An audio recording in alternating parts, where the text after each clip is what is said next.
Recording, and so whenever you're good. Welcome to the For the Love of the Game podcast with your hosts, Jefferson Belfort and Brian Hernandez. Welcome back, Brian. We are back. This is episode 45, I believe. 45. It's been a while. How are you doing? I'm doing great. It really has been a while. I'm excited for this, though. I'm excited to actually be back now. I feel like, so for the listeners, of course, basketball's been going on and everything. We even, our last couple episodes beforehand, we talked about it a lot of like, since our last episode, I've gotten married. I've moved out of my my parents' place. And, Jeff has been doing a lot of stuff with work. We've just been, a lot of big life stuff has been happening recently. So it just made it really hard to record. So we put a pause on it. I just got back from my honeymoon and everything. This is our first chance to record again. Now we're actually being consistent because I know literally I feel like the last 3 episodes we had, we're like, now we're back and we're good and this and that. So hopefully, or there shouldn't be any excuses. There shouldn't be anything that stops us. So very excited to be back. Very excited to be talking about basketball. It's been way too long. Jeff, I've needed this. This is my de-stressor from everyday life. I'm very happy to be back. How are you doing? I am feeling amazing. Like you said, it feels good to have this back. It's like a sense of normality that comes back to being able to record again. To obviously, we're going to be consistent with it again.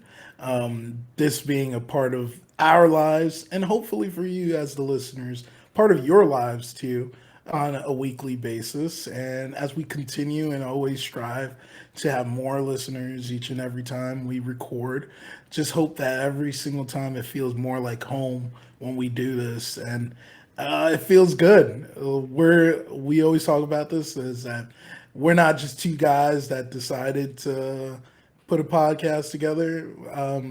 Me and Brian literally just were talking for an hour pre-production about a lot of stuff that was not really about this podcast, but like just catching up about life and this adds on to the greatness that we could always talk about and get into. So I'm ready for it. I'm sure you're ready for it. Today's episode is going to be heavy on taking a look back on some of our preseason power rankings. We are nearing the 41 game mark of the season. I think everyone's close to like 37, 38 at this point right now. So we thought this would be a perfect time to start the conversation up, to take a look back at some of those predictions we made, see if some of them still ring true. And clearly, there's going to be some that are surprises and then some that are truly disappointments. So, Brian, are you ready? Yeah, I'm definitely ready. I thought that was a really great introduction. And even just thinking of like, I think the last time we recorded, there's only like a couple games. I think we might have been like 10, maybe 12 games into the season. And so at that point, a lot has actually changed. And now I feel like you're saying, that the 38, whatever, 36 game kind of mark, now we kind of know where these teams generally are going to land for the year. And of course, crazy things can happen. Look at Boston last year after what was it, after the start of the new year and everything, what was it, trade deadline, wherever it was, they just decided to go off and everything. Is that likely to happen again this year? Who knows? But I feel like we generally have a good sense of where these teams are going to lie. So I think this is actually, like you mentioned, the perfect time to revisit. Were we accurate in our assessments in preseason? Let's find out. There is a team that I think that is recreating that same energy, the same magic. And it's kind of funny to see, but like you said, let's unpack on some of them. Uh, Do you want to start off with some of the? I think it's a lot easier starting off with the finals favorites because Yeah. like that's a smaller list. Hmm. But if you, we could either do that or do the bottom of the barrel first. I you know what? I kind of want to go with the bottom of the barrel because that's how we did it last time. That's how Okay. we, yeah, that's how we did it last time. So that's where I'm kind of feeling it again. So I say let's start from the bottom up, and then we can go from there. All right. So obviously the bottom of the barrel will be a little bit easier of a Yeah. conversation to have. So I'm just going to run through all of my teams that I placed in the beginning of the season. Mhm. On August 3rd, it was when we recorded, or, or when you guys saw it, not when we Yeah. recorded it, but when you guys saw it on August 3rd. Um, my bottom of the barrel teams consisted of the Wizards, the Pacers, the Spurs, the Rockets, and the Jazz. Hmm. It's kind of crazy. I would say most of this is still intact, right? Like you look Yep. at teams like the Wizards, they're still exactly. They've moved up. They moved up, Yeah. but I think they had some very surprising parts of like the beginning of the season. It was kind of like last season. So I think that they definitely are a team that I gotta consider. They're not necessarily a bottom of the barrel team anymore. Hmm. Then we got the Pacers. Similarly, they started off the season on a very hot streak. Now look at them. They're if the playoffs started today, they would be seventh in the Hmm. East, and that would be a play-in situation. So obviously, you got to say they're not. Maybe at the end of the season, these two teams regress back into that bottom of the barrel mindset, but like they're both playing beyond their expectations. So you're happy to see that for both teams, especially that they're donning players that we expected to be good, and they're finally reaching that potential on the Wizards side. I know Porzingis is the easy one to talk Hmm. about, but like Rui Hachimura recently has been picking up his game lately, so there's that on the Wizards side, and then the Pacers. Halliburton has been exactly has been exactly what Wally Zerbiak expected him Oh my not to gosh. be, an all star. So there's that. That's going on with those two Oh, teams. Then yo, Wally went crazy. he really did. He did go crazy with that one. So I guess that at this moment, I will take the Pacers, move them up to just ain't it in my mind. But the Mhm. Wizards, I'll put them.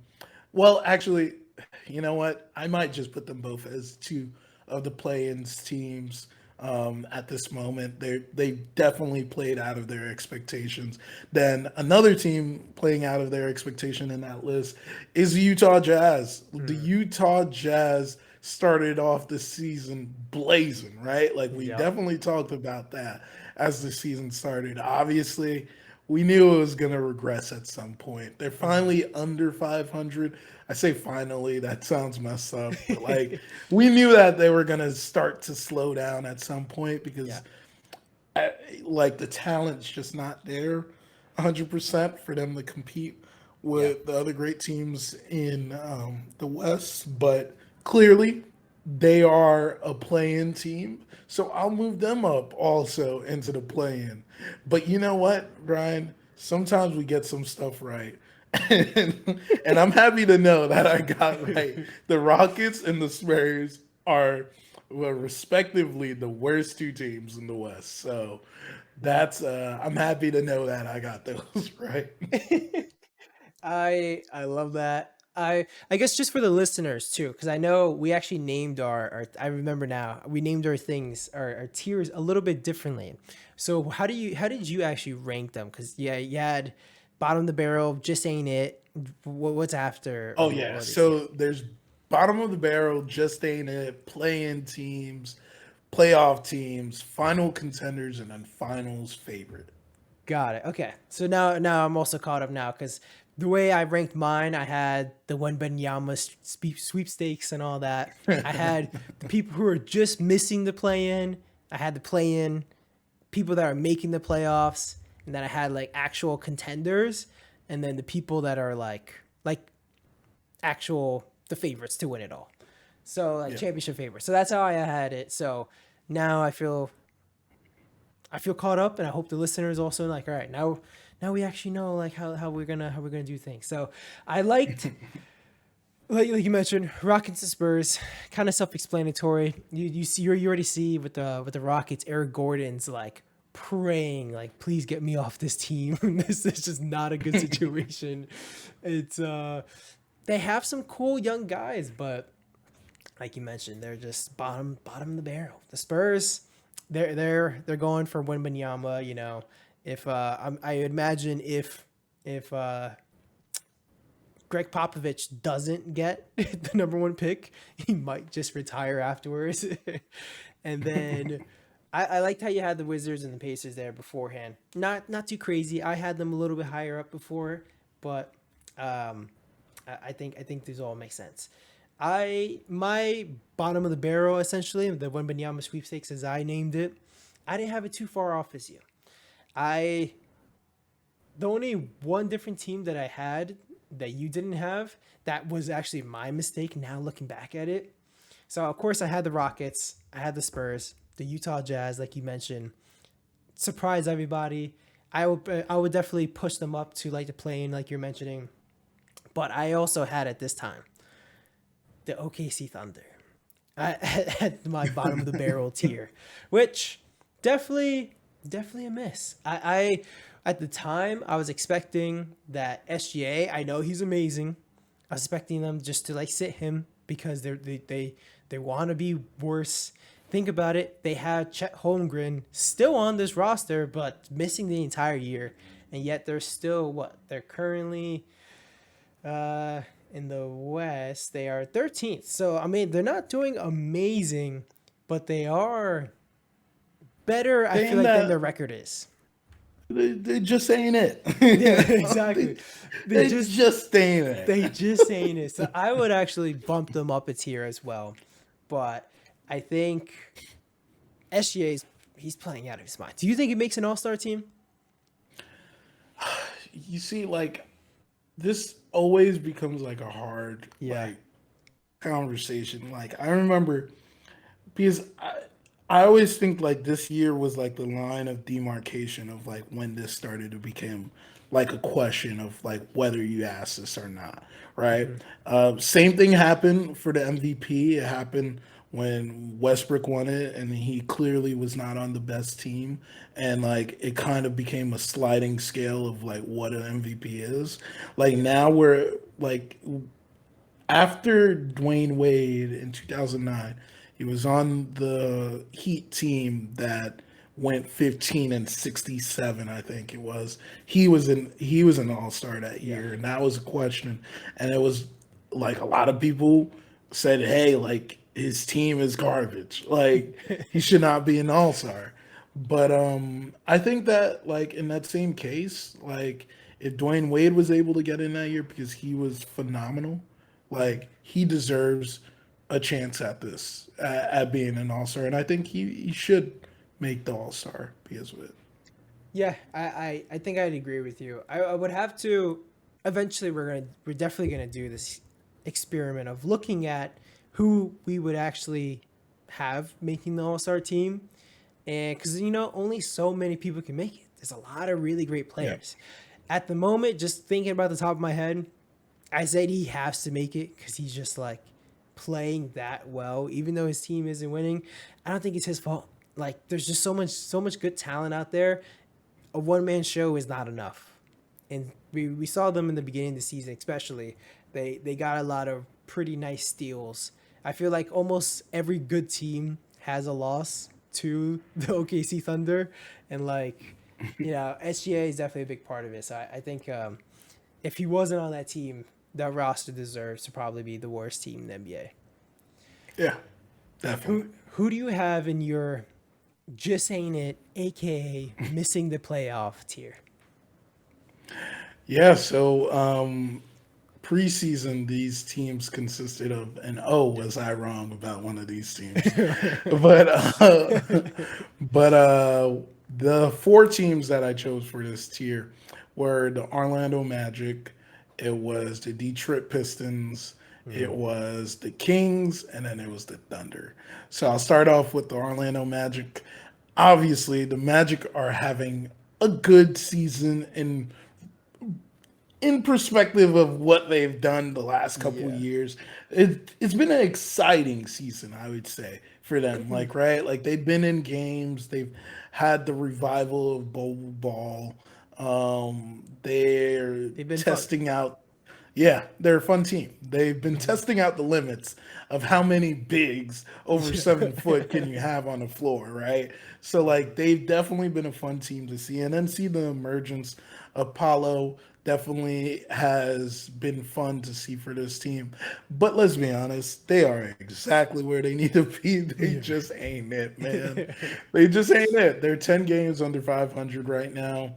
They've had some they had a winning streak, which ironically, it's funny. They've had one of the longer winning streaks in the NBA with a 6 game winning streak, right? So they had an exciting period during this season, but yeah, they're right where they need to be. The Pistons, I don't even think we need to go to that. They're almost 20 games under 500. Yeah. They might actually, I'm sliding them down. They're going to bottom of the barrel. They're actually, I've seen a lot of projections about mock drafts about they're going to get Victor, which would be really scary to pair Victor, Jade, Jaden, and Cade all together. That's just like an insane like team to think about. Sadiq Bey's still there. Yeah. Like that's scary. Like the thought of like if they get Victor. But granted, what if they get Scoot? Scoot's not bad either. Scoot looking amazing right now, you know? So like there's a lot for them to think about heading into this offseason. They just don't have a lot to think about during this season. 'Cause Yeah. they're not doing nothing. The third team, the Sacramento Kings. Kings, I apologize. I apologize because I know, hey, you know, like the meme with Shaq where he goes like, "I apologize, I didn't understand your game." Yeah. That's how I feel about the Sacramento Kings right now. They are the fifth best team in the West. Granted, the West is a little bit more diluted than what it used to be in the past because they're only 3 games over 500 and they're at the fifth seed. But like, let's be honest, um, we knew coming into the season that the East has a lot of like ironclad teams in the top right now. Yeah. That's making it so much harder for anyone that's like has aspirations in the East, but like in the West, there is great teams, but like it goes to show if you look at like Caesar's like betting odds, like the teams with the best odds are favoring Eastern teams rather than Western team, and that's probably like a first time in some years where it feels like that, right? Yeah. So, but you don't you don't downplay what the Kings was able to do in this year and are doing in this year, and they have two guys that are playing at All Star level, and Sabonis. And in Fox, you know, you had Fox with the game winner the other day against Jazz. They definitely move all the way into my mind right now, barring a complete collapse. They move all the way into a playoff spot, a playoff team in my mind. They may slide, you know. There's always the sliding. They could slide into playing, but like I'm confident in like what I'm seeing from them that I'm liking what they're seeing, and it's that confidence is brewing from Mike Woodson more than it's coming from anything else. Like the fact that he's been able to insert himself right in to being the type of coach that they need just speaks volumes to me. It's And just for the listeners too. It's you meant Mike Brown. Mike they, Brown. Mike It's been Woodson. a couple. I thought They look about it similar. too. No, I thought about it too when I said it, but I was like, you know what? I'll revisit it Yeah. if I have to in the end. I had to do it. I had to do But Mike it. Brown. But you're right, Mike Brown. Yeah. Like he's really shown up in Hmm. these last couple weeks for them and have them play really well. They've had some outstanding games too, like you were saying Yeah. about the Thunder stealing some games. They didn't steal a game. They beat up the Nets earlier in the season, putting up 153 on them. So like this team definitely is at a point where you got to start considering them to be in the playoffs. Do I think they make a lot of noise? Not really, but happy to see where they're at. And then lastly, the Thunder. We already said it, man. Yeah. They exactly where they need to be, man. They're exactly where they need to be. I like your list a lot. I thought your point on the Sacramento Kings, they're pretty fascinating, because I feel like a lot of the decisions that they make. So like Luke Walton or Mike Brown's making Luke Walton look really bad right now because the roster is not too different, and yet like they're having so much more success. Them pretty much the Sacramento Kings like stealing Kevin Herter like away from Atlanta has been looking really, really nice. We talked a little bit, Jeff, before the episode of their Keegan Murray, their number one or their first round pick, is not looking as good as I hoped and expected, and it's hurting my fantasy team. But yeah, I feel like their decisions aren't 100% the best, and especially think about it. Like you touched on. Actually, you did not touch on them. Yeah, actually, wait, you did. You touched on the Indiana Pacers. You had them a lot in the lower tier before him. Them trading away Halliburton is not looking like it was probably one of the best decisions because Halliburton has been fantastic this year and it's probably been like the main reason why the Indiana and the Pacers have actually been somewhat decent. So like, I feel like there aren't the best run team, but they're definitely like they're playing really well. De'Aaron Fox, like I remember last season, there was a lot of talks of they were about to trade him, and yet even back then he has some injury problems. But like De'Aaron Fox, when healthy, is nice. That guy is good, and this year he's been fantastic. I think it's a win-win in that sense, though. Yeah. To think about it like that, right? For both teams, where Halliburton gets the ability to completely lean into the type of player that he wants to be. I think that what we were seeing, where Fox wasn't able to be himself completely, was because you had two ball dominant like guards. And now it's opened up the floor for him to be the player that we saw in his first couple of years in the league before Tyrese came and took the lead by storm as well. So, like I think it's a win-win on both sides. And I don't mean to cut you as you say your stuff, but I just wanted to interject that. No, I don't necessarily disagree. I don't know if I would completely say a win-win, but it's not like a disaster. I would say at this point, maybe it feels like a disaster, but think about how you would think about the Atlanta Hawks trading Luka for Trae Young, essentially. Like 2 years ago when Atlanta made like the playoffs, you would think like that's like a win-win. Both teams are happy with where they're at, but at the end of the day, everyone knew back then Luka was the better player. I feel like that's kind of scenarios like the De'Aaron Fox, Tyrese Halliburton, this is a smaller scale, of course, but it's like, is it a bad situation? Was it a bad trade? Not at all. Sabonis is actually like really good. I wonder if you can ever have a player like Sabonis on a championship team.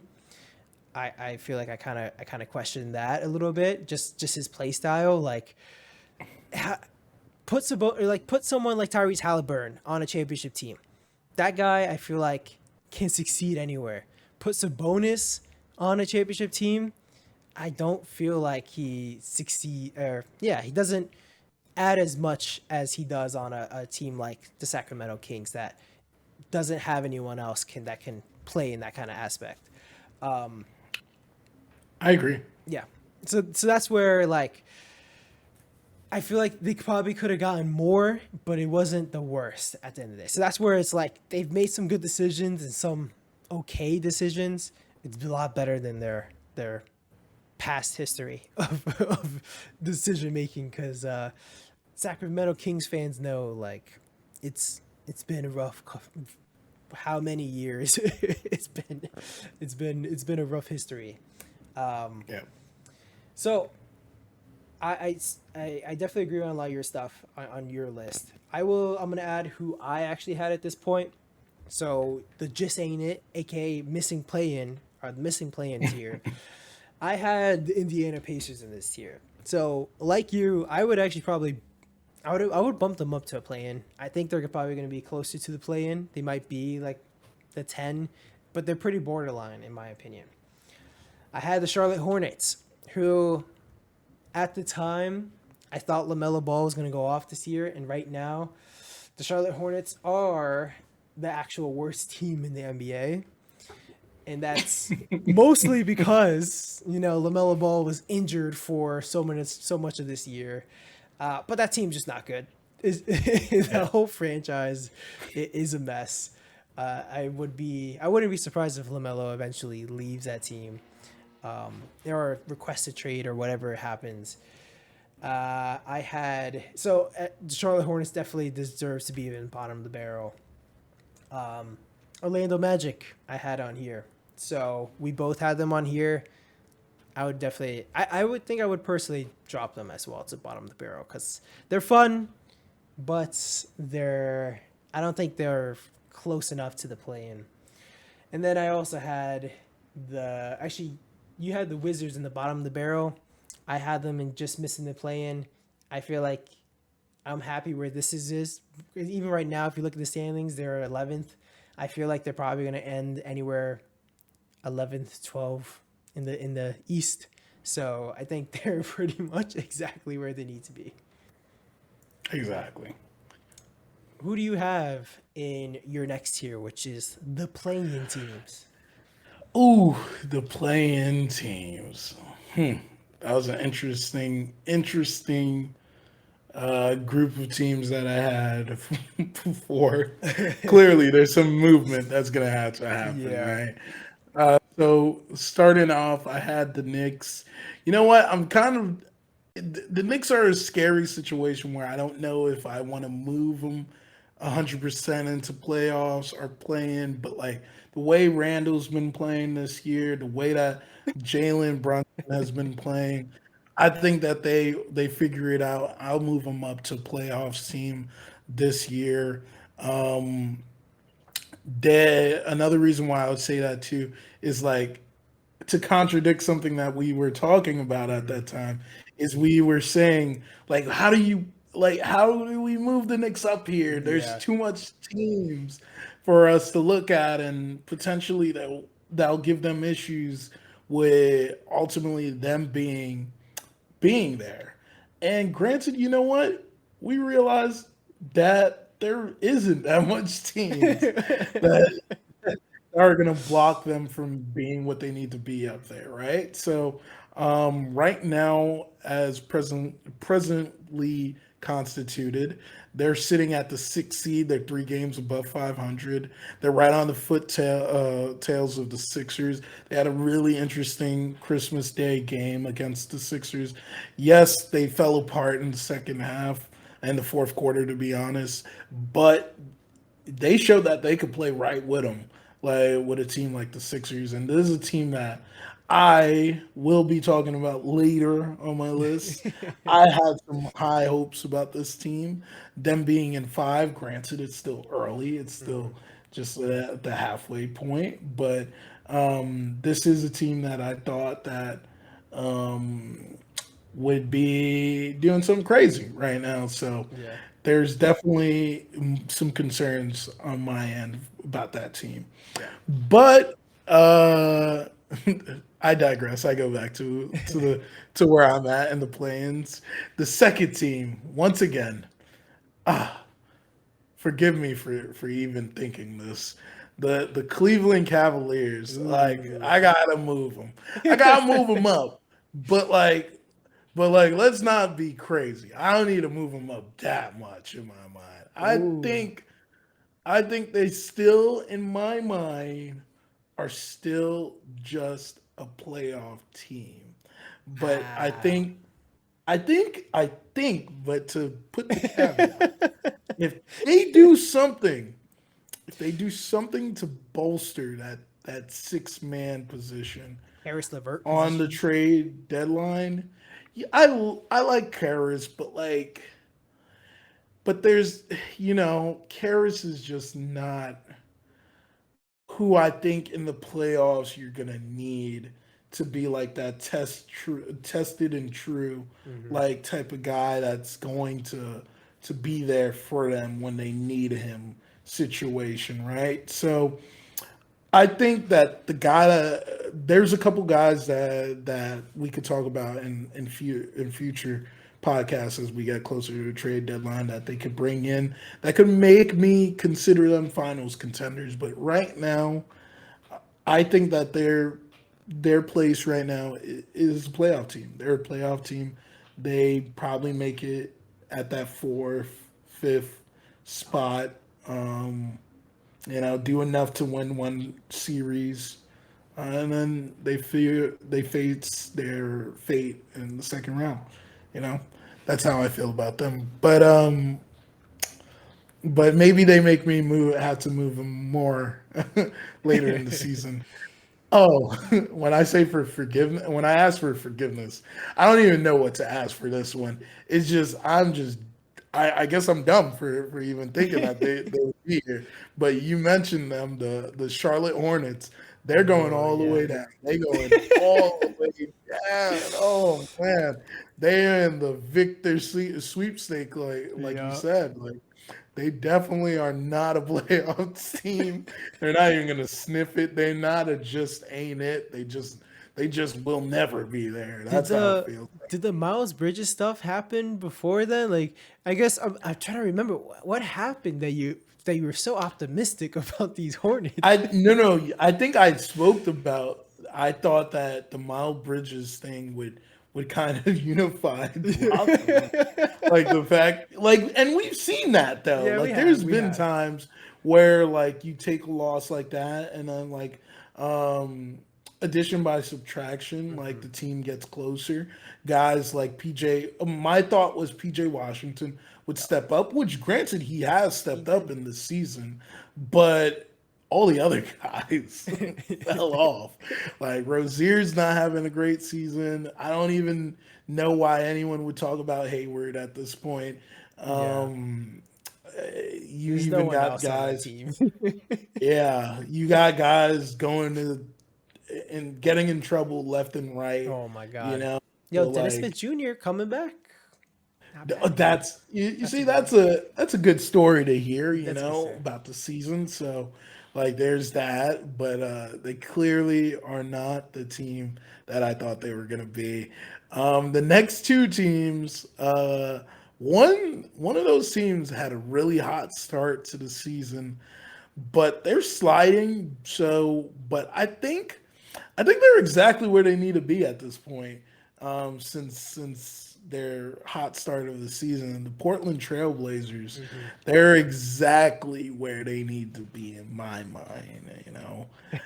But this next team is so controversial in my mind because they can like this is a team where it's a sliding scale from where they are in the tiers of play in all the way to I can move them all the way up to even being a finals favorite, right? Whoa. is how I feel about this team. And that team is the New Orleans Pelicans. The Pelicans have all of the right tools to win a Mhm. championship. They have a dominant big, but the guy can't stay healthy. They have a they have a confident, flame throwing a wing and Brandon Ingram, but he can't stay healthy. They Mhm. have a solid veteran at the two spot. He has been healthy, but will he stay healthy is the Mhm. question. They have a point guard that came out of the mud, and no one expected in Alvarado. Like they have all the pieces that you would want to have. They have the bigs too, and Valanciunas to eat up the boards. Even the fact that Valanciunas expanded his game Yeah. to be a 3-point shooter. Like this team has everything, and I think it's time we finally apologize to David Griffin because he did put I together know. a great team. But the one Mhm. issue is that they don't stay healthy, and Yeah. there's nothing he could do about that. It's not 2K. You can't turn down the trading sliders. I mean the injury sliders in this Mhm. case. Like you just got to play it as it is. And honestly, without Bi, without he's slipping my mind right Williamson in the lineup, Mhm. Zion. The last couple games, they still have been holding their own, but like they easily could be a team that could be finals favorite all the way to play in based off of like what situation happens for them. But right now, I'm confident enough to move them all the way up into finals contenders. In my mind, they Ooh, finals contenders. ooh. Is that that your highest tier that you have, or is it second That is my highest? second That's your highest tier. second highest. All right. Finals contenders. I would agree with you. Wait, so yeah, I would agree with you. I personally had the Pelicans in my next tier up from here. From Mm. right now, we're currently in play-in. I had them in the preseason in my playoffs, but even that was like you're saying. I think that even that's wrong. I do think they're in those final favorites kind of tier. Um, I don't know if I'm ready to give David Griffin, the apology yet. I know I think we even have a clip about it of like we went hard on David Griffin, and I wonder how many of these decisions have actually been his. He lucked into the number one pick with Zion. The Knicks were the worst team that year. They deserved him, but I digress. The Brandon Ingram stuff, that was just because you also lucked into getting Anthony Davis, and you trade a superstar like that, you get a lot back. He turned out to be really good. Look at how they handled the Lonzo Ball, another part that they got into it. Looked how they handle Julius Randle. Like they had so much on that team, and they lost guys like we're talking about, Julius Randle, Lonzo Ball, for essentially nothing in those situations. So like pretty poor, asset management there. The CJ McCollum, that was actually a good trade. I will say though, I feel that's a pretty obvious trade. I feel that's a trade like most teams should have easily jumped on. The price was so low. CJ's a good player. That team needed a leader. I don't give him too much credit there. The Valanciunas, that stuff for it was that's I think also kind of maybe a little bit luck. Maybe I'm being a little bit of a hater there. That's a cool move. And then and then their draft. They've been drafting very well. Getting Trey Murphy, Herb Jones. You picked up Alvarado. Like these are really good moves. I just personally, these are the best moves this entire time. I personally wonder how much of those decisions are actually his, and then not like I feel like those decisions are most likely his scouts. He's listening to his scouts. So I applaud, the Pelicans scouting department. I don't applaud David Griffin though. All right, I guess you could applaud the fact that he did not defy Yes, what the exactly. scouts said, because that could very well happen. That could very well happen, and that does happen for a lot of teams. So I'll give, from my opinion of David Griffin, I would probably have graded him an F before. I grade him a C. So I'm not giving him too much credit. That's growth. But that exactly is growth. He's all right. He's average. But that team he put together, I mean, the team's playing good. Team's playing good. But there's a lot of luck that came his way. Oh man. Do you have anyone else in the before I went That's on a it. tangent? That's how you had That's it for my playing teams. I like it. I like it. There's a couple teams I wanted to touch on here. So we actually had pretty fairly similar play-in teams. The ones I want to touch on that we had similar, touched on the New York Knicks. My goodness, I don't know how to feel about this team. I think the team, just in general, talent-wise, pretty garbage. I think the team pretty garbage. I do think we expecting them to be playing. I always said they're probably going to end up in the 10th seed. Now I'm kind of feeling more like they can be in the 7, 8, 9, which I thought was completely out of the realm beforehand. I thought 10 was easily the best. Now I'm like 7, 8, 9 is probably more realistic. I think they're probably going to come a little bit back to earth. Like you mentioned, we see them in times. They play extremely well, and then they completely collapse. We've seen them do it recently against Dallas, where Luka had that crazy comeback at the end of the game. I think the record of I forget exactly what it was, but teams leading by let's say 9 points with 30 seconds left. The record was the team has never lost before if you're leading with that kind of thing. And the Knicks have done it. They've blown so many games last minute. I think they were up by 4 or 5 with 30, also another 30 seconds left to go. And then they blow 4 free throws in a row. They've just, as a team, choked. Yeah, exactly. The Bulls game. They've choked so many times. They could easily have 24 wins right now. They could be in that 5th place spot. But Jalen Brunson is the only reason why this team is actually where they are right now. If this team did not have Jalen Brunson, I honestly would think they would be probably the 13th seed in the East. I think they would be so bad. The only reason why I believe Julius Randle's having this kind of resurgence, because we've always talked about it. I think it's a mental thing. I think it's purely mental with Julius Randle. And I think having a leader like Jalen Brunson is the only reason why he's having this resurgence. And you see the confidence back. You actually see the things when Knicks fans actually cheered him before. He's hustling on the court. All of last season, he did not hustle whatsoever. And this is why everyone was so angry at him. He's hustling again. He's in a good mood. It makes you a little bit afraid thinking about it of if his mood can change or can affect his game that much, and it swings so rapidly and drastically. It makes me a little nervous, but the New York Knicks are somewhat decent. Like I mentioned, so the investigation finished with Jalen Brunson of did the Knicks tamper at all, and they only lost the 2nd round pick. And I will say, 2nd round pick well spent. Jalen Brunson actually is the only savior and the only bright spot, in my opinion, on this, or the biggest bright spot for this next season.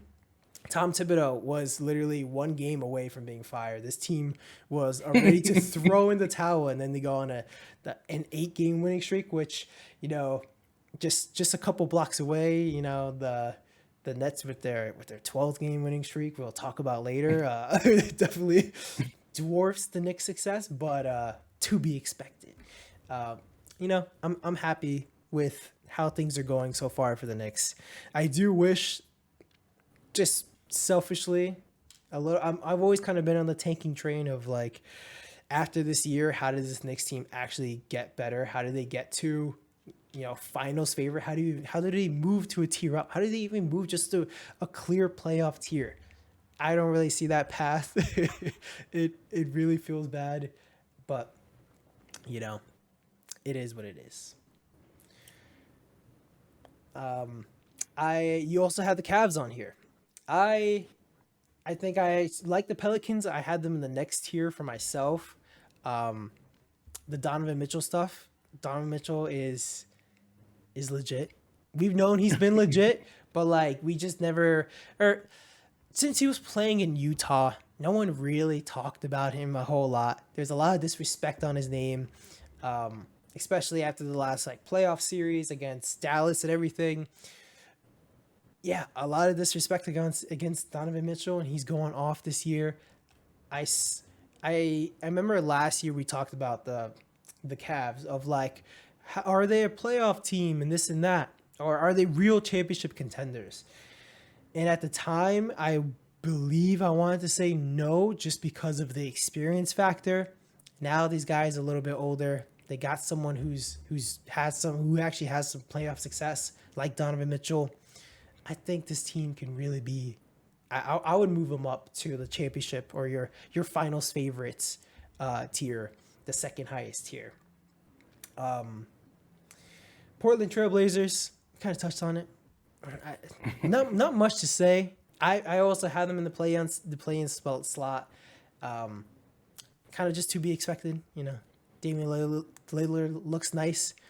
Anthony Simons looks nice. Everyone else on the team looks okay. So I actually had two teams on here. So let me actually go through my list. I actually have a couple of teams that you didn't touch on here. I had the Knicks. I had the Kings, which, you know what? I'm not mad at putting the Kings here beforehand. I don't know if I'm ready to put them in playoffs just yet in the playoffs tier, but I'm cool with them being in the play-in tier for now. I had the Detroit Pistons, where you know what? I just expected. I mean, well, one, Cade Cunningham shut it down. I expected Jaden Ivey to be a little bit better than what he is right now. He is actually playing like pretty well, but I had a little bit of higher hopes for him, and I expected Sadiq Bey to also step up. But without Cade Cunningham, even when he was playing, I didn't feel like Cade looked as good as I hoped. So if they do get Victor, that would be pretty crazy, like you're mentioning. And then I had the Lakers in the playing tier, and as they currently sit, they are 12th in the West, out of the play-in.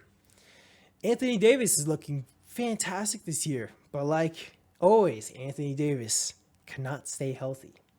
So I kind of want to keep them here. I mean, LeBron's looking nice, but LeBron's also older. Father Time's going to come into play. The rest of the roster is pretty atrocious, like everyone expected. Like, there's there's really not much here other than Anthony Davis and LeBron James, which gets you missing the play in my opinion, or just in the play in. And then the other two teams that you did not touch on. So one of the teams, I was being a straight up hater at the time, which kind of feels correct right now because I'm talking about the Atlanta Hawks with Trey Young. I hated that team. But nah, for real though, like they're not as good as I expected. There's the John Collins situation, which is weird.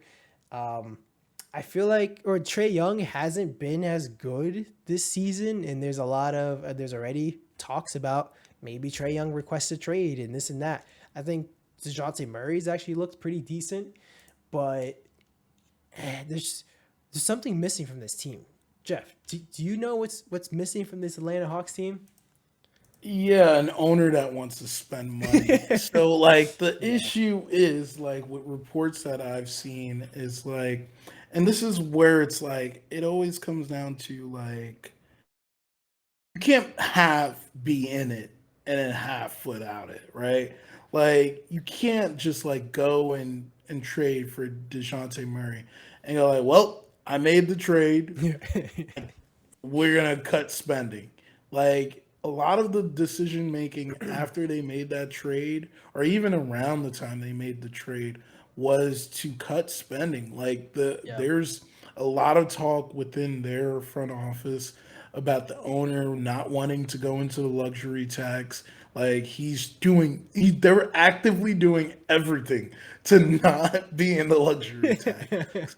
And it's like it's crazy because like you understand why someone would be considerate of it because it's not our money. Like we Yeah. would, if it was our situation too, and obviously, I mean, like if we had the money, yes, we probably would think about it a little bit differently. But with our own money, we have that same mindset where we might want to cut corners on certain things. But Yeah. like, my God, this is the NBA. If you want to win a championship, you can't half won it.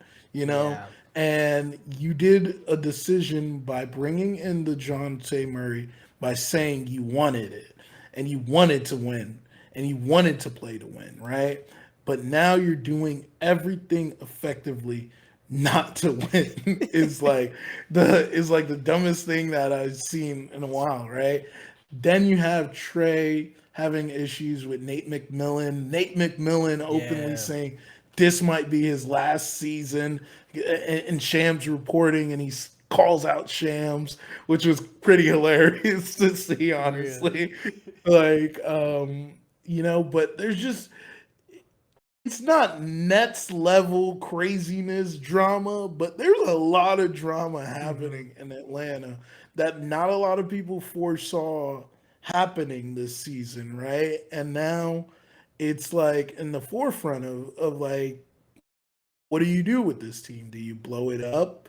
Do you keep it where it is? Um, like you said, do you acquiesce to what Trey is asking for in a trade request? But granted, Trey's still on a rookie extension. Like, do you listen to someone that talks like that? Like it's a lot of questions they're going to have to answer. And like it really comes down to it is the owner wants to pay, and if he doesn't, you blow it up and you restart. Yeah.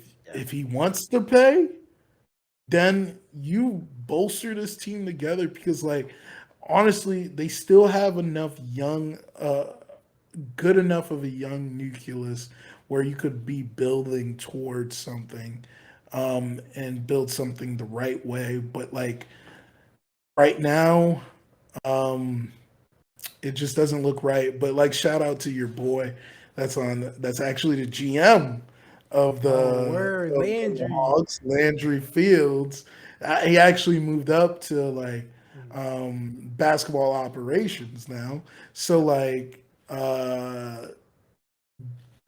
I think they have the right. They have a good coach. They have the good front office to make good decisions. But like this, Dejounte Murray trade was not supposed to bite him. But the way how they are acting about money is making it feel like it's going to bite him. Yeah, I definitely like if you look at just the roster itself, I think this is a better roster than how they're performing. Like Trey Young, DeJounte Murray, Bogdanovich, DeAndre Hunter, John Collins, Clint Capella. I like Okongwu a lot. AJ Griffin's been playing pretty decently well. Like that's a good 8-man rotation right there. Add anyone else who just runs around like this team should be in in the sixth seed, or like in the Knicks position. Which, granted, they aren't that far away, but it's there's just like you mentioned, it's too much drama right now, and not drama like you saying. The Nets had drama, but wasn't like that crazy of a drama, and then they got rid of one of the big pieces and Steve Nash and all that. But like, I don't know if firing Nate McMillan solves that drama. It doesn't. It feels way bigger than that. So very weird situation for the Atlanta Hawks right now. You know, they were faced with the same situation just a couple of years ago when they had to make the decision to move on from their previous coach Lloyd Pierce. Mhm. And it almost feels like the same thing is happening. And obviously, Trey Young is on the forefront of that. But like, it honestly feels like a similar situation is Mhm. happening, where they're trying to put it on the front office to make that decision. But I don't think that it's the right decision. I think Nate McMillan is a pretty good coach. You Mhm. let him ride. If Trey doesn't want to go about his way, honestly, I know it sounds crazy, but like, you move with the guys that want to move with you, right? Like, you're not going Yeah. to it, you're not gonna get rid of Trey, but like, you got to let Trey know also, and that's why I like that he did that to Trey when he said, "Yo, you're either gonna Yeah. sit on this bench or you're not playing today," and like, that's exactly how he should have handled it, because Trey needed to realize he's the coach, he's the leader, he's trying to take you on the same place that you're trying to go. You saw what you guys did 2 years ago, not too long ago, just 2 years ago. You're in the Eastern Conference Finals. Like, Yeah. believe in what this guy can show you and teach you and help you with. So Yeah. that's how I feel about them. If they can put it together, they can definitely be way better than they are right now. It just feels like there has to be some change, and like we just mentioned, the coach doesn't feel like the right change. But what is trading John Collins for something more? I don't know. No, I just don't think that they. I think the reason why it hasn't been done is they are just not seeing what they thought the market would be Yeah. for him. And like, it's sadly, you look at like the teams that are proposing trades, they've turned down the Nets because the Nets wanted to give them like Joe Harris to match the Yeah. salaries.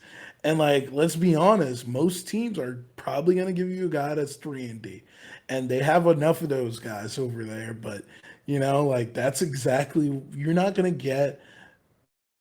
John Collins is definitely a unique like talent in the NBA, because he has aspects that makes him like a modern big, and then he has aspects that make him like an old school big. Yeah. So like, he's a little bit different, and I don't think that there's a direct like comparison for him in the league, right? So It's you're not gonna.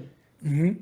no, I was gonna say it's the weird kind of power forward situation. Like I feel like power forward is such a weird position in the NBA, where like exactly Yeah, you're saying, you're in that awkward kind of tween phase, and he's not.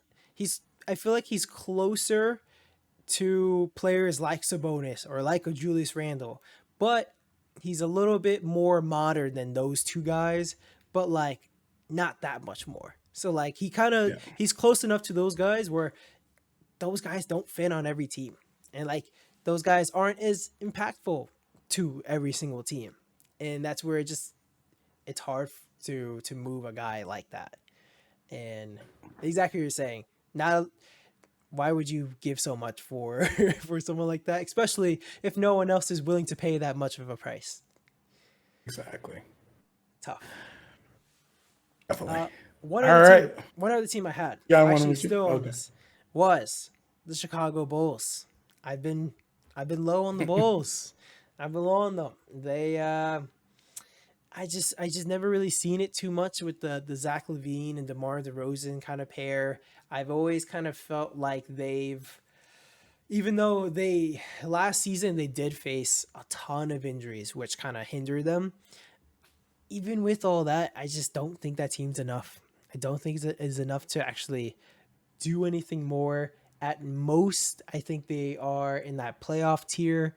But as we're seeing right now, when they're 17 and 21, they have a lot of that problems. There's already a little bit. There's a bunch of reports talking about the tensions between DeMar DeRozan and Zach LaVine, and maybe one of them wants to leave after this season, even though Zach LaVine just signed his giant extension. And yeah, it's really tough right now for Chicago. I don't know where they go from here because they went all in, and it's obviously not working or going to work to get them a championship. So do you just blow it up right away, or do you try to ride it out to be in the middle of the road still? What do you think? I think, I guess that's a good place for me to start with my next tier two because they clearly haven't been said on my side. So, I think, yeah, it's nearing the place of blow it up. Like, there's so much teams that I look at in the NBA that like there's teams that Tracy McGrady said in a podcast I listened. I think it was on Draymond Green's podcast where he mentioned that there's teams that are going to win a championship or be in contention for a championship that season, and then there's teams Yeah. they don't have a shot, right? And like when they know they don't have a shot, like they Yeah. just move differently, right? Hmm. Like I'm 100% sure that's what's happening in Chicago. Yeah. Is like the players in there, like the Caruso's that's seen a championship before, sees the locker room, sees the atmosphere, and knows like, yeah, this is not a team that's winning a championship. Like, and then like you said, the growing tension. It's players only meeting after players only Hmm. meeting. Granted, they just beat the Nets yesterday, Yeah. but they fit in well with some of the Nets deficiencies as a team. So like that's why. But like I always think the Nets are always gonna have issues when they play them because of that. Like the two but Yeah. I digress. I go back to my point. Is like you know, player meeting after player meeting with these guys. Like you mentioned the one, both of them are both thinking about like moving. And ironically, I've seen both of those guys consider a team that in the Lakers to go to, and it's like, how first? How do you Yeah. go to the Lakers? Second, if it's not how you go to the Lakers, how do you even justify having the same team you want to go to when you're having tension? You know what I mean? Like that just makes it even more hilarious and just shows like sometimes you can't just listen to everything you see in Mhm. reports because sometimes it's just not true Yeah. or it's just not 100% right. But ultimately, they're just a team that I don't think even makes it. They're very close to being a team I don't even think makes it to a play-in, but they deserve to be in the play-in. I had them as a playoff team, but they're clearly a play-in team. I feel for the guys that in their front office. I said it last year. I swear I said it on the podcast last year. Is that they gave me 2013, 2014 Nets vibes, Yeah. and like this is just them realizing, actualizing this and realizing like yes you could sometimes put a lot of talent together but that ultimately doesn't mean you're going to win something if it just does not fit and this Yeah.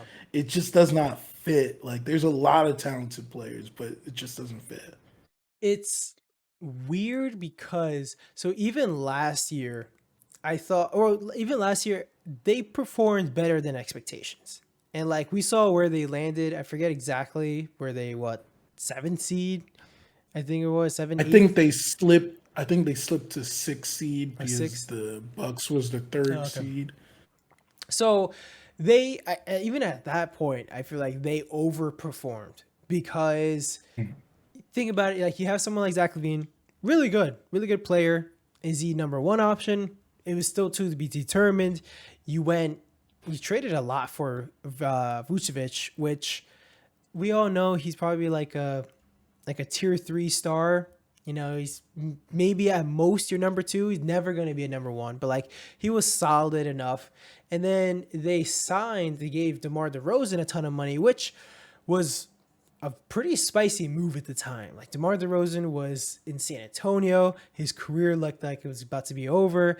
It was you heard the talks about, or he even talked about on the JJ Redick podcast of like he thought he was going to the Lakers, not for that exact money. And even afterwards, he was like, "Do I do it for a minimum contract? Like that's kind of crazy." But like he wasn't supposed to get that kind of payday. He was definitely supposed to be on the decline of his career. He extremely overperformed last season. And then like they got a bunch of other little pieces, and that was their all-in move. Like that was never gonna work. Like that was and there's no situation that's ever going to work when you have your three guys as Zach LaVine, DeMar DeRozan, and Vucevic. Like I never understood the move there. Why is that your like why is that all in? I'm going all in for that. But no, that's you know why I laugh is because like when I sit and I think about it, it really is like it's no joke. It really is the 2013-2014 Nets. Like you know, there's a barrier there. Like Yeah. the barrier for them was always going to be in. Granted, the Nets fell off the face of the earth last year, but going into the season, you knew the Nets were there. You knew the Bucks was there. Hmm. Celtics weren't there in the calculus at that Yeah. time, but they wind up being there. You have the Sixers. You're telling me you're gonna do all of this just to be at best Yeah. the best team in the East. Yeah. Like that's where it becomes like it's same thing where like how I felt initially about the Cavs, but the reason why I don't feel that way about the Cavs this year is because they're a young team and Hmm. that they're gonna just continuously chipping away at it, right? And be Yep. better and get better and have that chemistry. This was definitely like a last ditch attempt to get guys that probably won't should not be thought of as like the best player on a Yep. championship team to put them together and try to see what they could do. And granted, like I said, the Nets, I look, I think they're more like actually the 2012 Nets that had like the Gerald Wallace, the Darren Williams, the Hmm. Joe Johnson. Like it's talented players. It's just Yeah. not enough. You're not gonna beat LeBron with that. Like at that time, you know. Similarly enough, like they're not beating any of these four teams. This is probably worse because there's four teams in front of them that Yeah. they're not gonna beat. Like so I'm it's even definitely interesting. now the more you talk about it too, I actually even forgot somebody that they expected to be one of their top guys in Lonzo Mhm. Ball. Like that was a huge signing for them. But like Lonzo Ball was never a number one option. Another guy that's like all of these guys are like in the same kind of tier of like that tier two, tier three superstar that you would have on your team. The tier two and three star that you have on your team. None of them are number one. DeMar DeRozan came close. He was like a pseudo number one, but like he was never enough, and that's why they overperformed.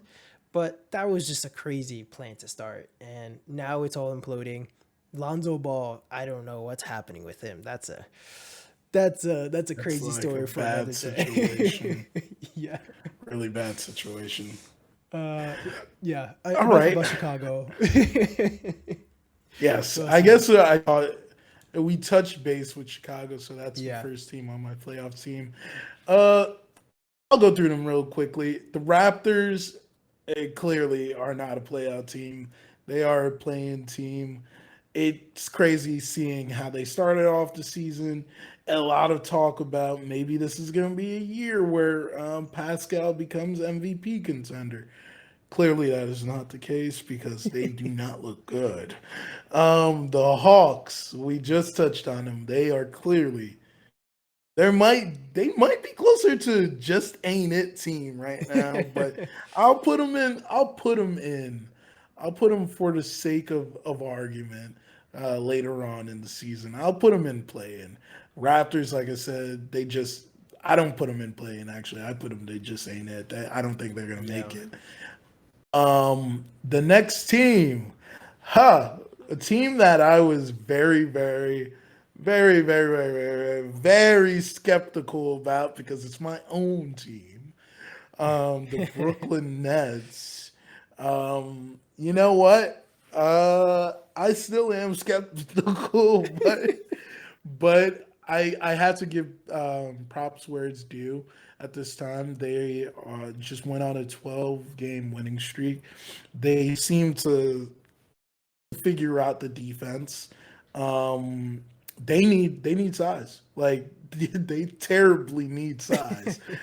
But every single other thing they do proficient at a Mhm. proficient level. Like they can defend, they can go.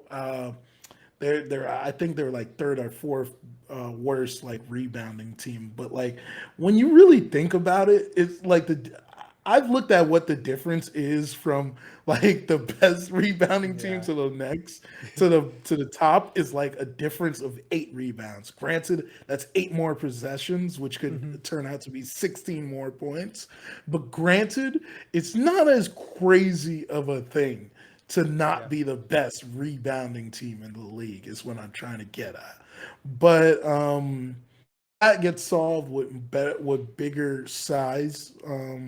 If they're able to acquire that in the trade deadline, I think the Nets have a lot of guys that could be perfect on other teams. They're just like wasting on the bench because they just don't fit. You know, let's be honest, Yeah. they just don't fit. A lot of the reason why they lost to the Celtics was the lack of size they had last season. The Nets went into this offseason and took that to heart and brought in a lot of big guys to answer some of those questions. And I think that pairs them pretty well with a lot of the teams that are contending this year. But there's a lot of small guys that I think may be on another team by the trading deadline. But I moved them up to contender at this point right now. That's it. I can only slide them up one. I'm not gonna put them favorites.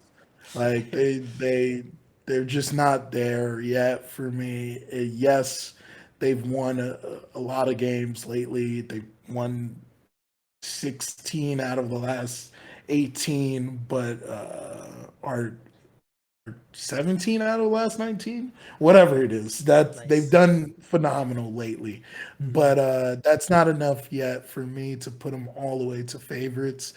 um, Clearly we talked about the Bulls, but it's funny, a team that's right by them is another disappointment, a team that I was extremely high on. Honestly, man, I thought they figured it out, but clearly they have Hmm. not figured it out.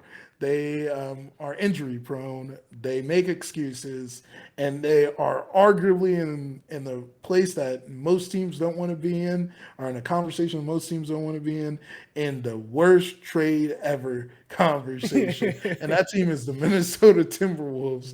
Yeah.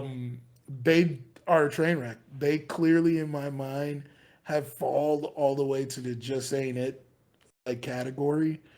It's kind of sad because that pick could easily, like, it's Yeah. like NBA karma. It could wind up being Victor still.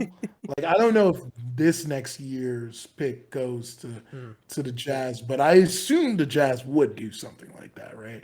Like and Yeah. pick up that pick. But if it does, I really do think it's NBA karma that they wind up getting Victor traded to the Jazz. It is this I year's don't know. pick unprotected. Oh man, so, Yeah. It's 2023 unprotected, 2025. oh, Oh, man. gee. So yeah, it Yeah. just ain't it, man. But it just ain't It's, it for y'all either. It's not coming to you. So there it is. It might be the worst trade, or right up there with the Nets one. So there's that. I think I got this team. Um, this team is another one that is very interesting about like where I would put them in the Grizzlies. I think I'm hmm. gonna, for the sake of them being the number one seed right now, I'm gonna put them at contender. But there's a lot of things that just like screams to me fraudulent, Yeah. and like when I see fraudulent, like it's just like. They frauds. Like you just see them do something and you're like, getting a couple of that like Suns vibe, you know. I'm getting a Yeah. little Suns vibe right now, and you don't like to be in that place where you're giving off Suns vibe, like. And when I say Suns vibe, no disrespect to the Suns, it's just like some young teams feel that they've arrived when they truly haven't yet, Hmm. and that's going to take away from their hunger. I don't think that's ever going to take that away from Ja. Ja's just that a great of a talent, but like when your team thinks that they're like that just because they're winning regular season games, that doesn't bode well. You know what I mean? Like Yeah. you need a veteran like in there that's been grizzled, went through the journey to understand like and show them and tell them. It should be Danny Green, but I don't know how much I don't know how much respect he got in that Yeah. locker room. I don't know. You know, I don't know him personally. I wouldn't be able to tell you that, but he clearly should be that guy that steps up and tells them that Steven Adam has a little bit of experience with that, but Hmm. like when he got that, he was very young in his career, so like I don't expect that from him either. But like Dan Green has won championships, Yeah. he should like temper them down and tell them stuff. But the last two teams, I'll go really fast with them. The Lakers. Oh, they shouldn't be nowhere near this. You mentioned it. Yeah. Uh, we always talk. There's a lot of teams we always talk about what ifs, and like the Lakers have completely become the Los Angeles what ifs now. Like they're just like we're always gonna be questioning Hmm. this, that, and the third about them. Um, Poor construction of team, poor management, poor ownership, poor direction. If you were talking about giving grades, if I could give a grade for the Lakers' future, it would be I don't even think you could give them a grade. I think you just gonna have to kick them right out of the school because they would flunk every single thing because this is just not looking good for the next couple years. And I feel for LeBron each and every day. I see him play now. I feel even more bad about the situation this team is putting him in. So at this point, I'm gonna put him at just ain't it. Let's see if something else changes. And then the Mavs. Luka Doncic is a god. Like that's about it. But like it's kind of like LeBron when he was on the Cavs in the earlier years. Like the sum of it all is not gonna really make them better than what they really are. I think that they are just a playoff team, but they have the potential to surprise like they did last year to go to Western Conference Finals. And that's it. I like it's it's always funny to look at it now to be like, damn, we had all these expectations for this one team, and then now look where they are right now. Like especially like having the Lakers as a playoffs, and we're seeing how they're doing now. I I really liked your Memphis take. I couldn't agree more, and I actually, you know, not even really spoiler, but like I had Memphis in uh my pretty much my next tier up, my second highest tier. My I called it championship contender. Um, with Memphis, even though I had them up, I was still kind of always on your boat. I remember my takes of pretty much saying like, look at all the people that they lost that I actually thought was pretty big for that team. Like you touched on slow mo Kyle Anderson that's on Minnesota now and losing Melton that's now on the Sixers.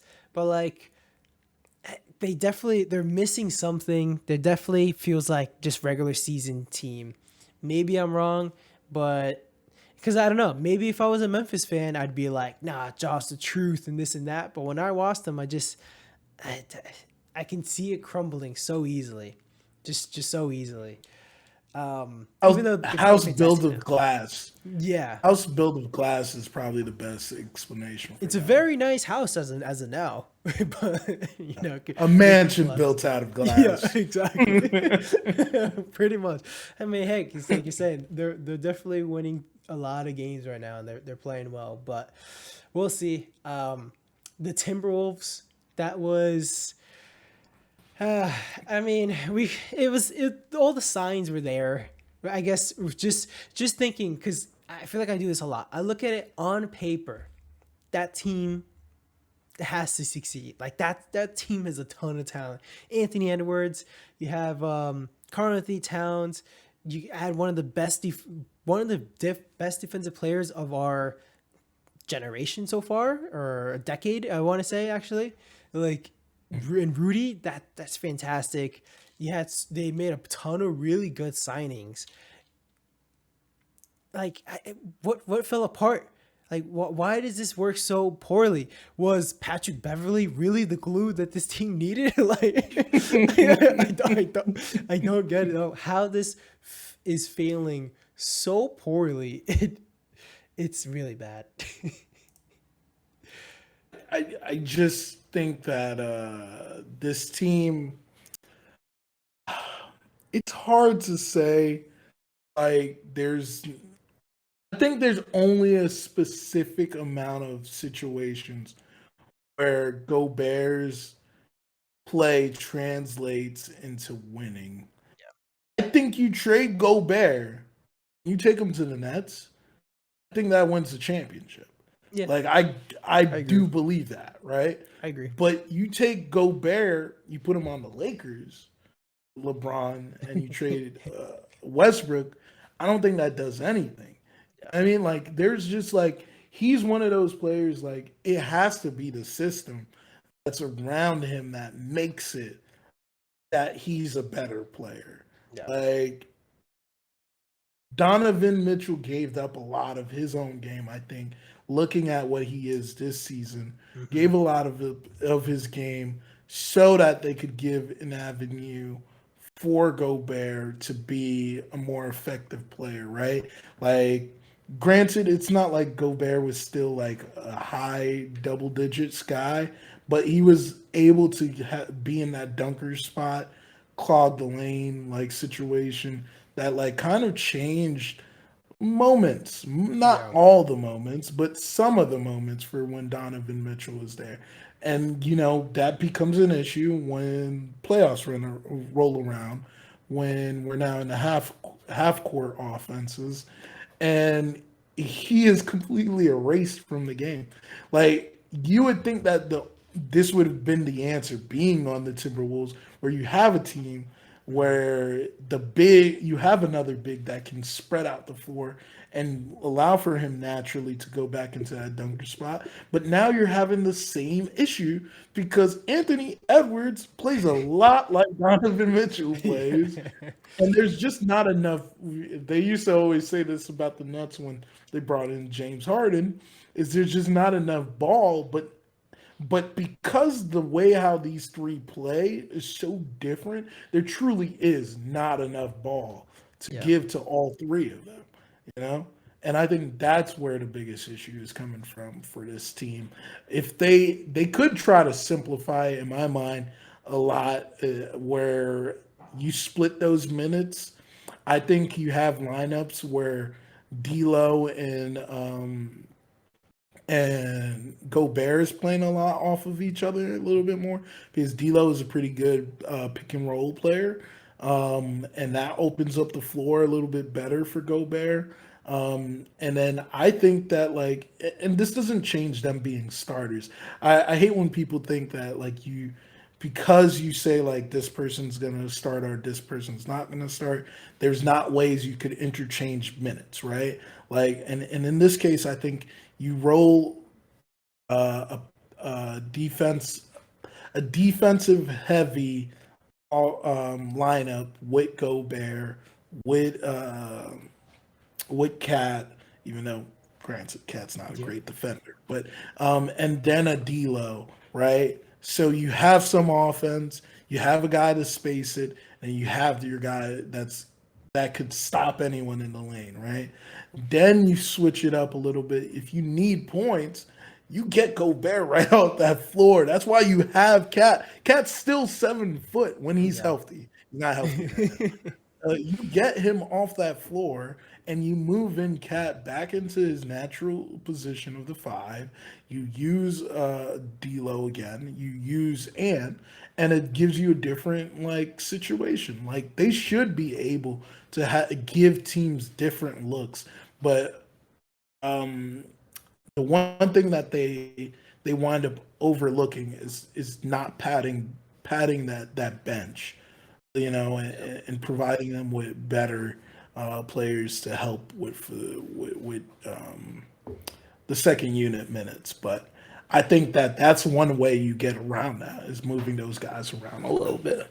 Yeah, it really feels like, well, one, I mean, seems like I think reports recently came out like D'Angelo Russell seems like he wants a new location and this and that, and it seems like there's some like, you know, personalities clashing.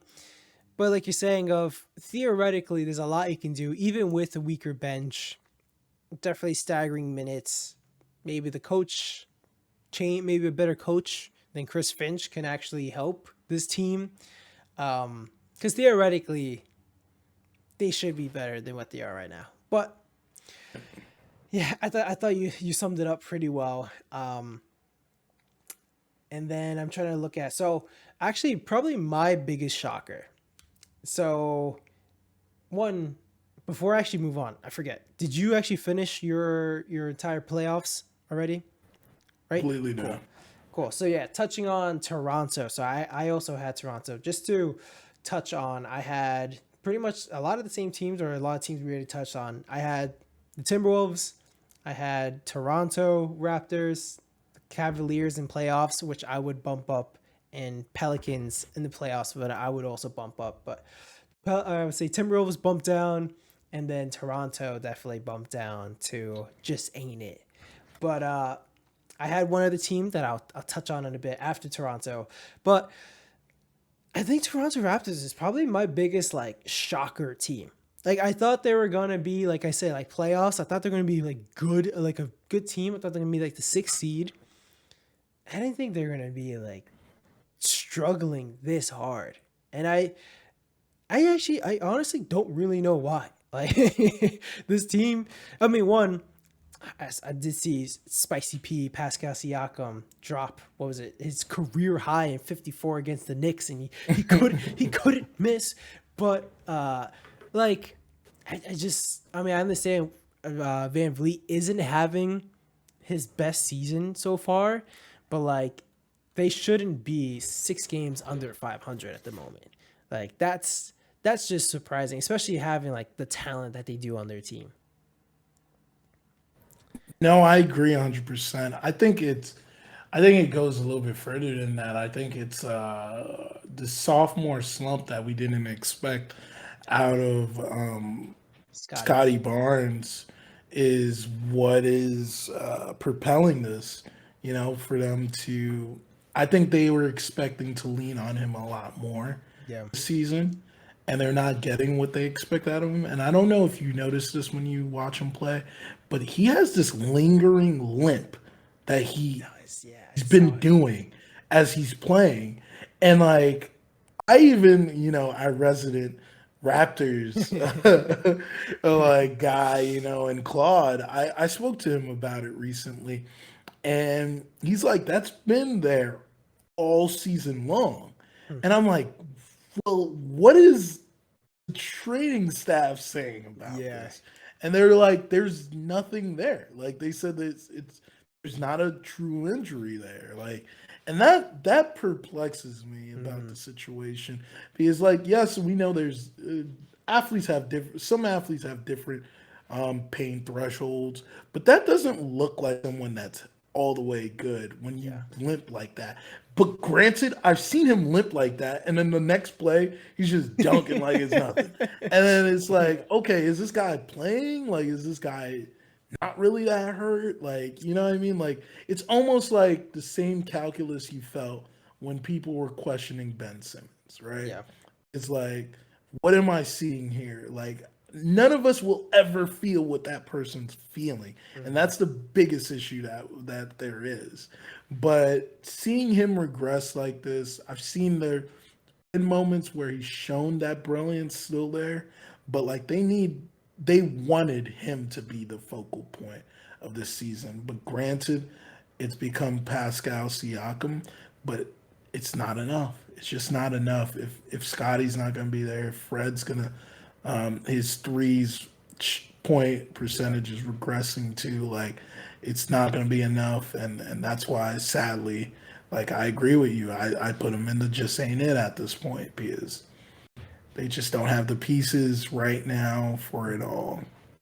I can totally see a type of, not in the magnitude of the Celtics, midway resurgence like they did last year, but like I can see them bumping it up, maybe making it to like the top of the play-in of like 7 seed eventually. I don't know, something I always watch them. I'm just like, there needs to be more. Like I feel like they need to. We talk about when a team like the Jazz went off and they went crazy. Like, oh, they're gonna go back to the medium. They're gonna go back to like their average. I feel like Toronto's currently underplaying, and they're gonna go back to, you know, where they belong. So we'll see. Still a lot of season left, but that's probably been my biggest surprise. You, the last team I want to touch on before going to my one of my last playoff teams was your Brooklyn Nets, Jeff. I've always had the faith. Now I will say the beginning of the season, when things didn't look so good, and then there was the whole Kyrie drama and this and that, and is he still even gonna be on the team? Are they gonna trade him for this and that? Are they gonna release him? Is he gonna play basketball again this season? During there, my confidence wavered, I will say. But man, this Brooklyn Nets team, they're playing as they look like they're supposed to be. It's it's really crazy to, or it's not crazy, but like you see the Brooklyn Nets winning, you see Kevin Durant going off, you see Kyrie Irving going off, and it's like, yeah, that's what's supposed to be happening. So like all this time before when they weren't playing well and they had all this drama, this and that, that's to me more like the craziness. I especially now with a, we've talked about it before with the head coach of Jack Vaughn, of how he was always the guy in the background just waiting for his chance and this and that. And we've gone on tangents about how, he deserved that chance when he coached for them in the bubble, and then they hired Steve Nash, and he still somehow was on the team as on the coaching staff. And then now he's got his chance, and he's that I think we use the analogy of, that girlfriend, that girl that has like, that best friend that's just stuck in the friend zone the entire time, but he's the right guy for her, but she just hasn't seen it yet. And now she, aka the Brooklyn Nets, have finally seen that Chuck Vaughn is the right head coach for her.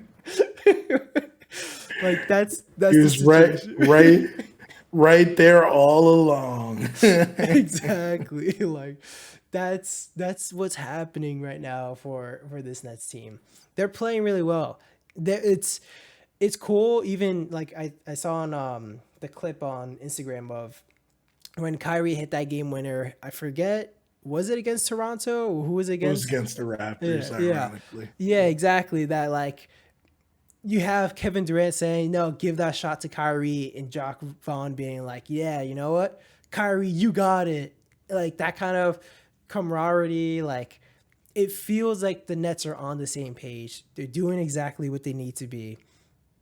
Man, that's they're looking good. And Ben Simmons is playing, he's playing better. He looked really bad in the beginning of the season. I wasn't expecting him to look that bad, but So he's back to playing basketball. I one issue that I ultimately have is with mainstream NBA media is that Nets are one of the teams that are never given the benefit of the doubt. Like Yes. not even an inkling, not even an inch will give you the Nets for anything, right? Like I love like when you see a lot of people talk about the deficiencies of the Nets.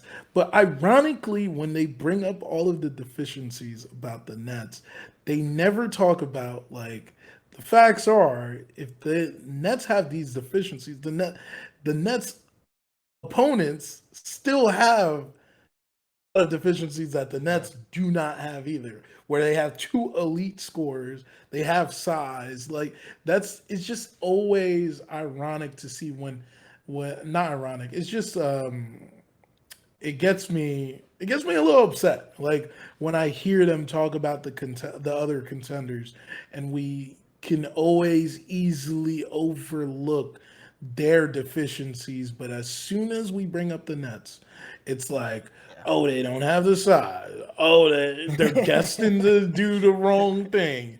They're KD's gonna get injured. Kyrie's gonna get injured. That's just a part of the game. No one Yeah.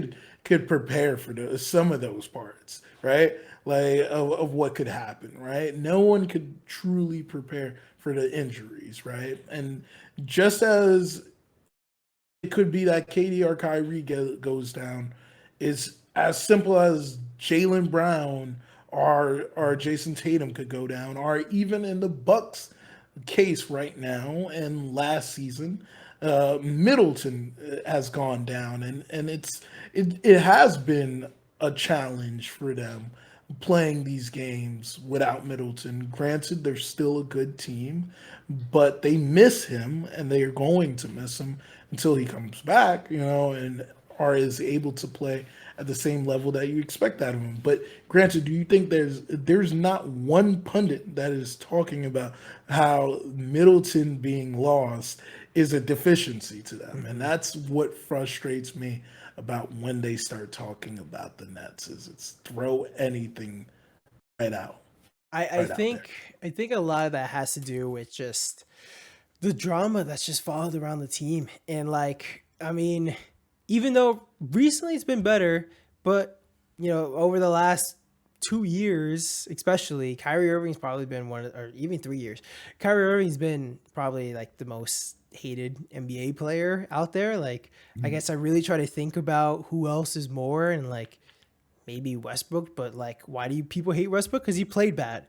Why do people hate Kyrie? Because of controversy, opinions, and things he says. So I will refute that. Okay. Two things I will refute. First, I don't know if you got to see this before we recorded today.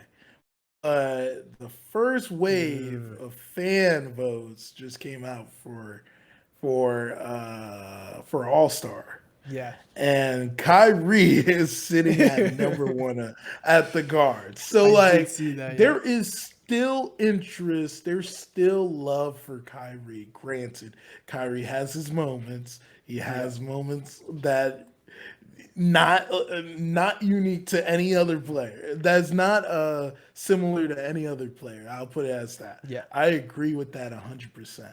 But what we're talking about and what I was bringing up are basketball issues. Yeah. And what we've seen in the last 3 years, granted for all the drama, the Nets' issues have never been about basketball. It's been about drama. So like Yep. if you have hesitations or feelings or reservations because of drama, granted, run with that. But don't try to make that your argument, like don't layer that behind your argument Yep. like a lot of people are layering the issues, the deficiencies for why they don't think the Nets are contenders, but they know really why they feel that way. At least like a guy like a Michael Wilbon will actually say it and say that he just knows that there's drama gonna come. And granted, he could feel the way he feels. I don't believe he should feel that way. But if that's how he wants to feel, at least he's saying that. Unless Yep. instead of like trying to give a very bland basketball reason of why they think they're not going to win. And you could go and you could look at any player and you could look at any team and you could pick out deficiencies on each team, and that's why I said the thing about like the Yep. Bulls earlier is like it's a mismatch, is it's a matchup situation where like we just don't fit well playing against a team like the Bulls. And granted, how many teams in the NBA has a player like a Vucevic? Yeah. There's the Sixers, there's the Nuggets. Yeah. That's it. There's no one else that has players like that. You know? Yeah. Like a dominant center. Most teams center can't contain those guys, and they always struggle with Vucevic, which is kind of strange. Of like, Yeah. you'd imagine he would be so much more impactful to winning because, like you're saying, like he's a tough matchup for anybody, but like, yet it's generally just for some reason he's just not enough. Um, I think so. I think it's more like you're saying the coverage isn't generally coming from fans because like you mentioned fan vote. Okay. I agree with you. You know, and it came out just in showing, especially the Brooklyn's been one of the hottest teams in the last 2-3 weeks. So I think there's a little recency stuff, especially Kyrie's been playing fantastic. So for fans, Since since November since 27th, Brian. November 27th, there you go. Since the last month and a couple of weeks. Yeah, it's been crazy. That is crazy. But I think like media personnel probably more doesn't like Kyrie, and I think there's a lot of bias that comes into there, and I think the Nets as a topic probably there's a ratings thing. Probably if you talk more or talk drama, you talk bad about the Nets, who generally is a drama filled team, probably gonna get more views and clicks versus if you talk great about the Nets, probably not gonna get as many clicks that way. Um, that's just my theory. Is it true? I don't know. But like exactly you're saying, I I think you're right. think, and the reason why I've always just been high regardless of the drama with the Nets is just clearly just because you have Kevin Durant, you have Kyrie Irving, you have those two guys. When we talk about it's the Chicago Bulls, yeah, you have four guys that are 2 and 3 options, all right? And then you have on the Nets, you have two number one options there. You have two guys who you can give the ball to at the end of the game to hit a game winner, and their chances of hitting that shot, I would take them. They're probably in the top 5 in the NBA to take that shot. Like, I don't know. Other players I might want to have higher than them. I can think of Luca. Is there really anyone else that would I rather have? Like, I understand there's Dame time, but like, still kind of feel like I'd rather have Kevin Durant or Kyrie Irving over Damian Lillard. But like, who else? I really don't know. And that's a huge X factor when you can execute at the end of the game, as we see with the Knicks at the end of the game. No one can execute. Even Jalen Brunson is good and all. He's not that low. He's not that guy, pal. That's but that's a huge X factor when you have two guys that can do that for you. Agreed. Agreed. All right. So to kind of I know this team's on your next tier. I had them in playoffs during the preseason because I was low on them. Is it low enough? I don't know. I mean, maybe my hot take wasn't as bad at the time. And the Miami Heat, I had the Miami Heat. I wasn't high on them in the beginning of the year. I I I think they're a slightly upgraded version of the Bulls. I don't see that number one guy. I think Jimmy Butler is a slightly better version of DeMar DeRozan, of that pseudo number one. He's close enough, but not really. There's a huge gap between Kyrie Irving, Kevin Durant, and Jimmy Butler, in my opinion. He is very good, and even you think of someone like Jason Tatum and Jimmy Butler, who they clash together. At times, Jimmy Butler did look like the better player, especially in that playoff series. But still, I think I'd rather have like Jason Tatum taking that last shot than Jimmy Butler. Um, yeah, they haven't really been that good this year. Um, I kind of struggle because even like I said, I was low on them. I didn't think they're gonna be this bad, I feel like they might come a little bit higher, but still, like, I still would rather have Boston. I still rather have Milwaukee, Brooklyn, Cleveland, Philly. That's 5 teams. I would say that's better than them. Yeah. It's tough to really find room for Miami, so that's why I had them in this playoff tier.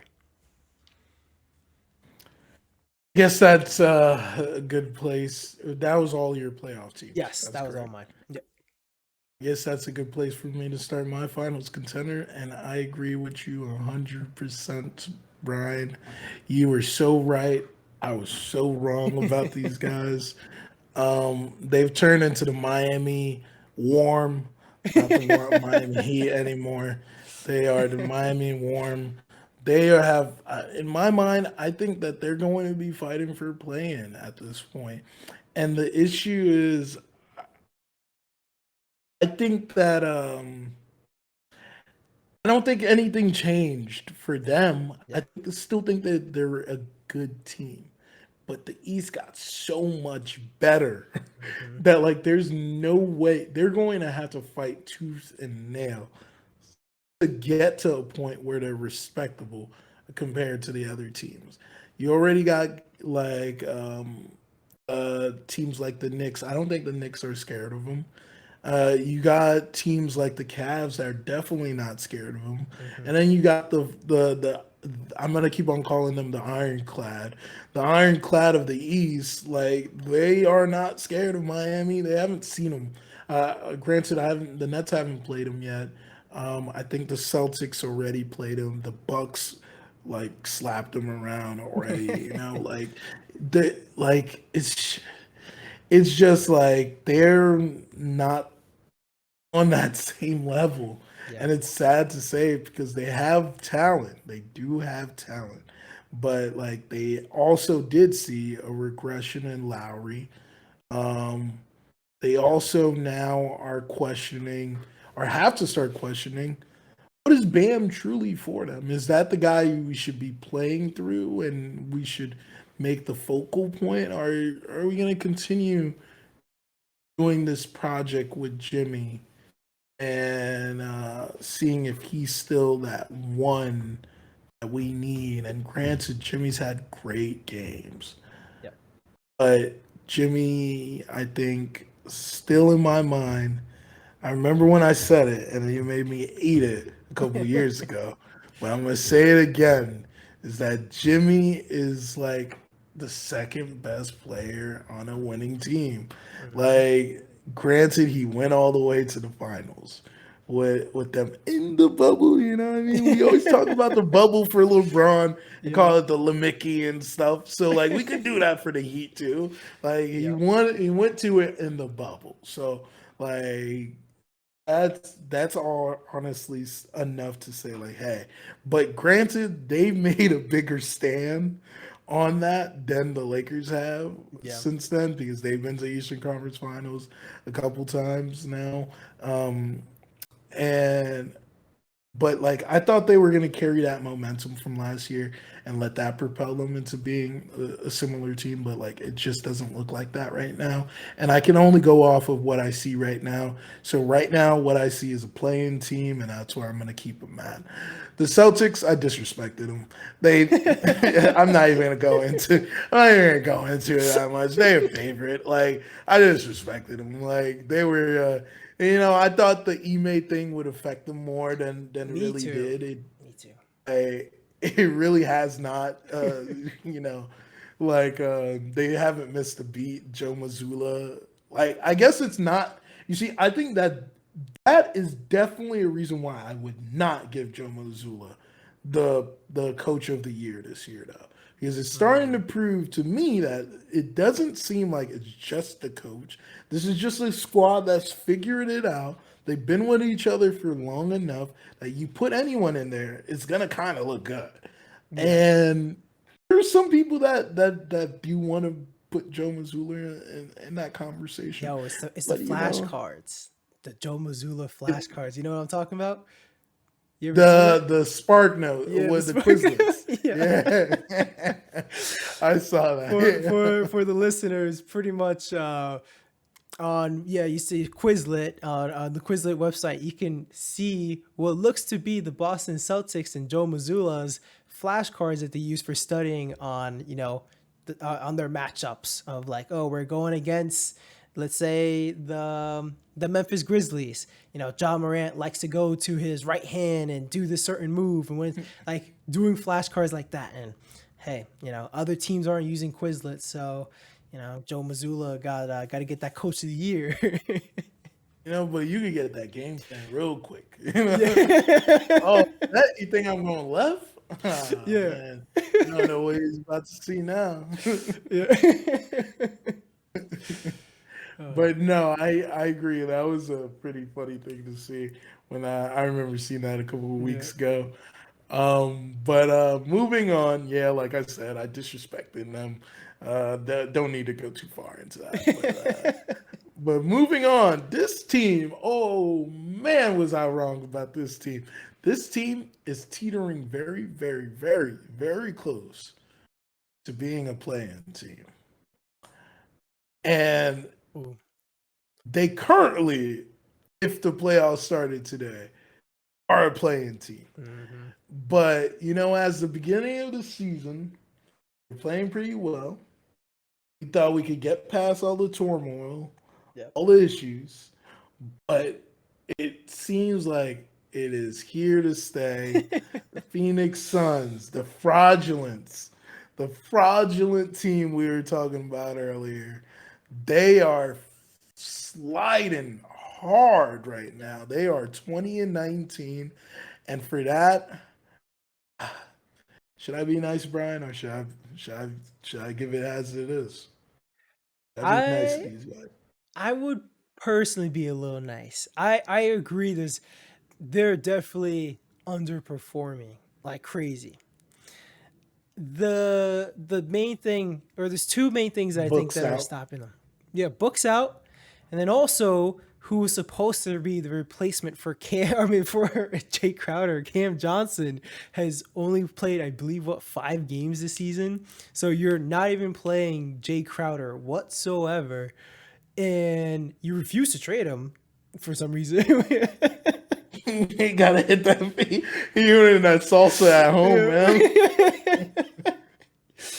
Yeah, like, all right. So I would be a little nice just because I think they're a little bit better than what they are right now. But like you mentioned, like right now, this like championship contender, playoffs favorite, or whatever you want to call this, like, I don't think, I don't think they're at this level. I think the end of the road might be here. Yes, you're right. So I'm gonna listen to you, and I'm gonna be nice to these guys. I'm gonna be a little nice to these guys, and I'm gonna bring them. I'm gonna bring them to being a playoff team, and that's about it. That's all they get from me. And then lastly, after that, a team that I still don't know how I feel 100% about, but like every year they're just getting better and better in my mind. And I think that it's time to start thinking a little bit differently about those Denver Nuggets, and we making them Hey. title favorites this year. Ooh. I gotta move them up. Like honestly, very low key moves the last couple of years. Mhm. They're bringing back Jamal Murray. They're bringing back Porter. Uh, I honestly, I'm not gonna lie to you. I haven't seen a game from them in a little while, so Mhm. I don't know how Porter is playing, if he's even playing right now. But I know Jamal's getting back into his groove. They have Bruce Brown. Bruce They Bones Highland still looking clean. You have and this is just a bench guy, but like this is a good veteran to have on your bench, Uncle Jeff on your bench. Yeah. Like they Mhm. they really look like from top to bottom a team that could win the West and very well could win the championship. I think that we talked about the fraudulent teams. There's no fraudulent in the Nuggets. They just look like a good team. I definitely agree with the Nuggets there. I like the move to bump this team up. I mean, when you have someone like Jokic, well, think about it of like the Nuggets have been in the middle of the road without their second and third best player this entire time. Like you just talked about a little bit about like Milwaukee without Chris Middleton, how much that affected them. Imagine if they missed Chris Middleton and Drew Holiday. I mean, is it that crazy? I don't know, but Yeah. like you're number 2 and 3, like that it's pretty big still. It's like you're saying, it's not the same level. Chris Middleton and Drew Holiday are better, but It's like losing James Harden and Kyrie Irving in the playoff series, you know? Like what do you expect to happen? Maybe you yeah. get a guy that has a shoe that's bigger and he should be wearing. He don't hit the shot. Yeah. And Something like that. exactly. I don't know. That's a good one. Yeah, I mean, this team was never at full power this entire time, and they've only just made like better moves. I think Aaron Gordon's been like really fantastic this season. It's nice to see him having a bounce back because he was always the number one option in Orlando for like he was the number one option in Orlando for a while. Came to Denver and he was kind of like mid and average, and now he's like I feel like he's playing the role that Tobias Harris should be playing. Like I feel like that's kind of where he's at right now. And Bones Highland, that kid is nice. He has all the confidence in his super small frame.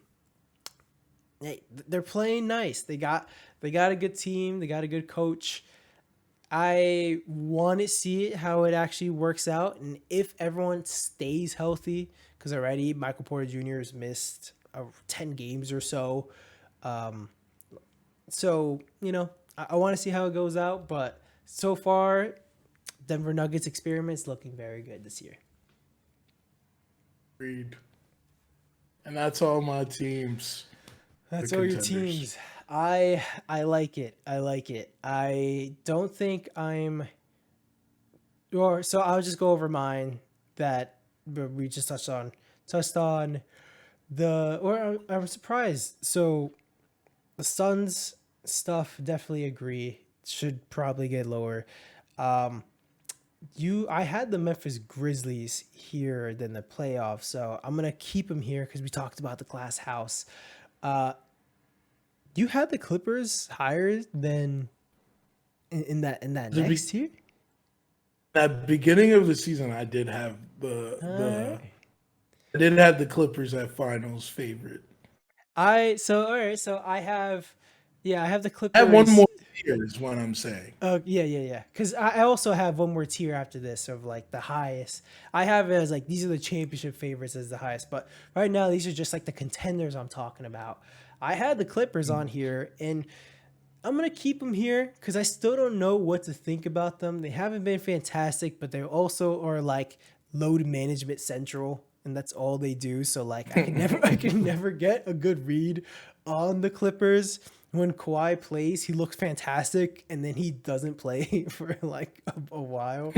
So I'm sure on fantasy basketball, he's probably one of the most frustrating players to have. But for the Clippers, they're just trying to make the playoffs as of now, and just stay there and just keep everyone healthy. I had the Nets in this tier. I also had the Dallas Mavericks in this tier, and I'm gonna keep them in this tier mainly. So Hmm. they've been playing decently well right now. They're sitting at fourth. I mean, they're 22-16 right now, 6 games over 500. Like they're playing well, and the reason why I have them here is solely because of Luca. Like Luca is just that good. He's been insane this pretty much this past month, and I'm just real still not that confident on the rest of the team. Like them, if they only kept Jalen Brunson on this team, I can only imagine like how good they can be right now. I would definitely have them as like favorites for the championship, but as of now, only Luca. I can't do it. The rest of the team, I'm just not confident in, but Luca himself is looking pretty good. And the only other one that I had on this tier that we haven't touched on yet, which I guess I kind of want to keep them in this tier because they're still like, I don't know how I feel about them, even though they're still another great record of 23-14 of the 76ers. The Philadelphia 76ers, you got Embiid, who's, you know, misses some games here and there, but when he does play, he's pretty fantastic. James Harden having a resurgence this year. I feel like the rest of the team is kind of missing some of that oomph that I want for them to actually be like actual favorites for the championship. So that's why I'm going to keep them here. I feel like I did a decent enough job in this tier, which at the end of the day, I didn't think it was too difficult. Definitely the Suns is the biggest surprise that how far they've actually fallen. DeAndre Ayton, I do not like DeAndre Ayton at all, and that contract that he has, there's something about him. He just screams like soft, and like it's weird for someone like me talking on a screen in a microphone, being like, yeah, DeAndre is soft. But like when you compare him to other NBA players, yeah, relative, exactly. I'm not comparing him to myself or an average person, but comparing him to where you see other NBA centers are like, I feel like he's soft. I hate that even has to be said. I know, because I mean, it's weird. Of like, I'm thinking about like, oh, if this clip ever got around to DeAndre Ayton, he's like, oh, who's this guy saying that I'm soft? Yeah, not compared to me, of course. But it's so funny. Like you think about like in work, like if you were in marketing and someone told you this guy's bad at sales, you wouldn't just say, hey, this guy said I'm bad at sales. Like, I'm way better than him. No one would say those words. So like, exactly, it's like it's just mad funny when you hear that. When you hear people get mad about that. It does. It's all relative. It does happen a lot though. So that's why I left that disclaimer in there. But it's that butt hurt. It's that butt hurt feeling. You know, the butt hurt. All right, we're 2 hours in, so let's go to this last tier. Jeff, let's hear it. Who you got? All right, so perfect. Obviously, like I said, I moved up the Celtics into this tier. Ooh, I don't know how you're gonna feel about this next one, but I'm gonna have to send them down. They moving on down. The Golden State Warriors are just a contender, simply because you cannot disrespect the fact that they still have Steph Curry. Mm-hmm. It's kind of just that nowadays. Clay has been playing well lately. Draymond.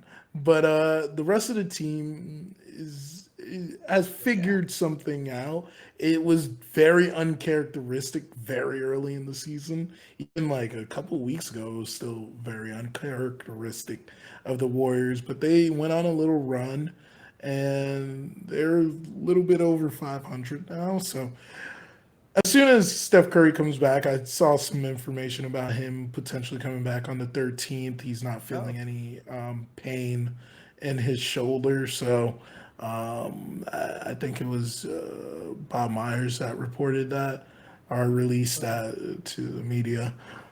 So we'll see. We'll see what happens. But I think Contenders is a good place for them to say right now because of that, because of all of those issues that they're going through. And you know what? I said something earlier where I was like, you know what? I was bold about moving these guys to Contenders. I think I need to shake up the favorites a little bit more too. Oh yeah. And you know what? I think I agree 100%. Clippers have to come down. So in my calculus in the beginning of the season was that Kawhi would come back. He would have saw what he saw from PG last year and just like be fired up. But I guess there's nothing that's going to fire this guy up. He's just gonna always be this guy, and like he's always there. Like I'm starting to feel like my teams and the Contenders are teams that you give them the benefit of the doubt because they have the talent to win it all. But like when we really are looking at what is out there right now, the two Western teams, The one that I moved up already was the Nuggets, but the second team I'm gonna move up is the Pelicans. They're all the way at finals favorite for me, baby. They are Ooh. finals favorites right now. They have everything they need to win a championship. It's on them to figure out how to put it all together and win this championship. And then the Nuggets, I just went over it. They are heads. They literally are the two teams head to Yeah. toe. I think that could win a championship without a doubt. If there was no what ifs in this Hmm. world, like these two teams could easily win the championship. Now, what is interesting about like the East, we talk about I talk about the ironclad about like they're so much better and stuff like that. But ironically, the Eastern teams have bigger what ifs Yeah. than these two teams in my mind because like what it really comes down to for these two teams is if they stay healthy. And granted, it almost is the same thing for the Eastern teams too. But like we have a history of things going not their way for the teams that are my favorites for the East. Let me just easily disclaimer right now. I don't even want to go into it. Sixers are now contenders. They are not favorites. They, I know they're missing Maxi and Yeah. everything. Like Maxi's gonna lift up their play over time. But they just need to be contenders at this Hmm. point. But my two Eastern teams are the Celtics and the Bucks, and they both could very well be toppled by these contenders Yeah. in the Sixers and the Nets because both teams match up very well against both of those teams. And I think if if one of these teams out of these four teams make a trade for the trade deadline, it could very well be the decision that makes them the champion. I look back, I Hmm. remember thinking the same way when the holiday trade was made. And granted, Hmm. the Nets wound up getting harder after the fact, but like there was a feeling when you saw that holiday trade go through, and the Bucks got him. You knew like checkmate. Like they got it. Yeah. Like that was what it felt like. But granted, I'll say it again: one toenail, one shaving of the shoe, one inch smaller, and we would have been talking a little differently, right? But granted, we only talk about what really happened, and yeah, like it was checkmate after that happened, and look at them now. Like he's still a great player on their team. He's still a difference maker. But when he was on the Pelicans, he was just a good player. He was a good piece. But like I think one of these teams, if they find that one guy that's a difference maker, Yeah. is the difference between them winning. Yeah, the 76ers, I definitely agree. I don't know. I feel like at this point I kind of lose some faith in like Doc Rivers, and I don't know, just to make it work out. Like I don't know, like because if you really think, actually I guess not. Because I was gonna say like, oh, look how they did with when Ben Simmons was, I guess, even though he's how old is Ben Simmons, like 26, 25. 25, I believe. Yeah, I was gonna say when 26, actually. You're right. so I was gonna say like when Ben Simmons was in his prime, but he's only 26. But in the prime of his career, when he was the best performance a couple years ago, I guess do you when you compare that to James Harden, like I guess what's better right now? Like I don't know. I could see this team being really good, but I'm losing some faith as of right now. I think definitely the biggest ones that if all the cards fall right, which they easily could, that can topple any of these championship teams, I definitely think the Brooklyn Nets have the best chance to do it. It's like I know you personally moved in the Denver Nuggets to favorites to win it all. I I think I'm still gonna keep them just in the contender status. But I definitely think like the Brooklyn Nets actually have like the best shot to be able to do that. Um, I I think I'm personally gonna keep Golden State there just because of like they also kind of have like that X factor. Um, but they've actually, I guess, won some championships as a team right now. That's the reason why I'm gonna keep them there. But I can easily like feel like I can be swayed. So my championship bar, I have Boston, self-explanatory, Golden State, which we just talked about, and Milwaukee. That's I feel like I'm gonna keep it for now. Um, it's nice to see like Milwaukee and in Boston still doing really well. But like I mean, just look at the records right now of like Brooklyn has the same record as Milwaukee currently. They're not too far away. Like they Just can, a game and a half. Just a game and a half between the three yeah. teams. Like it's And honestly, if you look at from 1 through 5, it's only 3 games difference between yeah. 1 through 5. It's close. There's a lot that can happen, but I think these are definitely the strongest teams. And it's kind of crazy of like you saying 1 through 5 here. I would grab the fourth of Boston, Milwaukee, Brooklyn, and Cleveland, and Denver. I would say those are the best 5 teams in the NBA right now.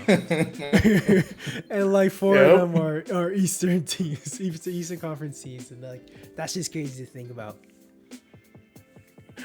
I agree. I agree. Oh man, we got through everything.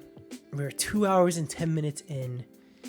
Jeff, is there anything else you want to say before we wrap it up? Just because I feel like we've done a lot here. It's been a while since we actually recorded. I'm happy we went a little bit long in this episode because there's just so much to talk about. It's been a while. You're so right. It's been a long time since we've recorded, but it's just like a bike. Once you learn how to pedal, you never really forget, right? Like Yeah. just filling the gaps, and just pedaling, keep on pedaling. That's what it's feeling like right now. Obviously, first time in a while, it does lead to a little bit I'm a little tired. Yeah. It's been a while, so I am a little tired on it. But definitely a great episode. Definitely a great way to start this 2023 year. And can't wait for our next episode next week as we divulge on the big things in the NBA. Yeah. I'm definitely excited to go into more like what's happening weekly and dive in a lot more deeper into the NBA storylines because this year it's definitely been pretty crazy and we've missed covering a lot of different stuff. So I'm excited to see how this evolves at the end of the season. Like we just moved things around, we shifted things here and there.